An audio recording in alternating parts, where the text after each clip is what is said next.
Comment prévenir les risques de troubles musculo-squelettiques, réduire la pénibilité et maintenir l'emploi? Pour répondre à ces enjeux de santé et de conditions de travail, une démarche d'analyse des situations de pénibilité au travail et d'évaluation méthodologique des outils innovants a été expérimentée auprès des professionnels des services de l'EHPAD, logistique et de l'Hôtel-Dieu de Pont-l'Abbé.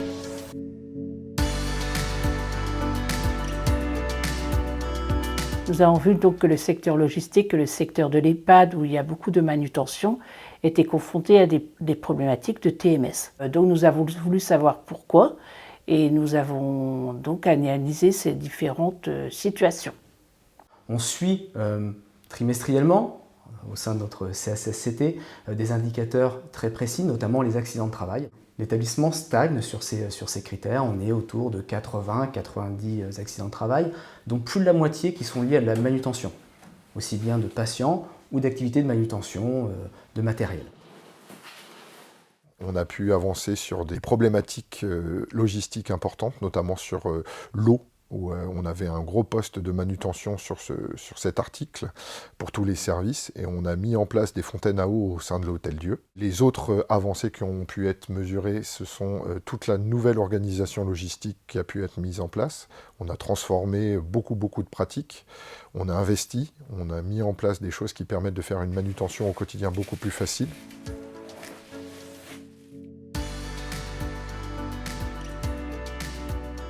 C'est vraiment un concept novateur pour nous à l'Hôtel-Dieu. Ça a permis d'observer une co-construction avec les différents acteurs de l'établissement.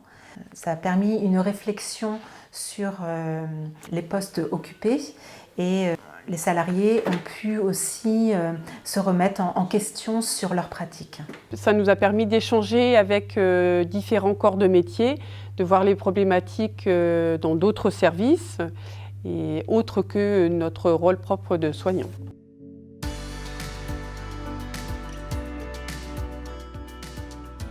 C'est également une méthodologie d'évaluation mobilisant des techniques de reportage photo, d'entretien individuel et collectif avec les professionnels qui ont permis d'abord de cibler plusieurs situations à risque, comme par exemple la réception de grandes commandes, la gestion des déchets et du linge. Par la suite, des capteurs placés sur la peau ont été utilisés pour mesurer les efforts musculaires de ces situations de travail. Ces différentes mesures ont contribué à évaluer l'utilité et l'acceptabilité de dispositifs innovants pour la santé. Par exemple, des retours d'expérience de l'utilisation d'un exosquelette ont soulevé des avantages et des inconvénients. Les résultats qui ont été obtenus par les tests MOTEN notamment et lors des tests de la ceinture exosquelette ont montré vraiment une vraie pénibilité au niveau de ces métiers supports. Dans le projet qu'on est en train de mettre au point, c'est la ceinture. Si on est à l'aise dans la ceinture pour pouvoir continuer à travailler avec toute une journée, si on peut la supporter qu'une journée, ou une demi-journée, ou une heure, ça dépend. J'ai testé ces dispositifs, c'était pour améliorer notre quotidien aujourd'hui, pour moi et puis pour ceux qui viendront après, et pour le bien-être de tout le monde, quoi, en fait.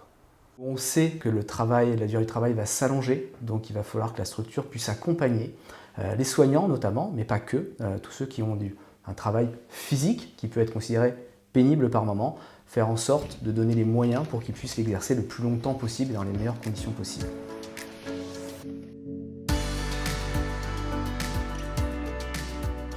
Ce projet Visible m'a permis de m'intégrer un peu plus dans ma mission de PRAP, de pouvoir dialoguer avec d'autres professionnels, de relever des problématiques qu'on n'était pas au courant et de pouvoir les transmettre au CSST. C'était très intéressant de mettre en lumière ces métiers de l'ombre et de pouvoir essayer d'apporter une solution au quotidien à nos collaborateurs.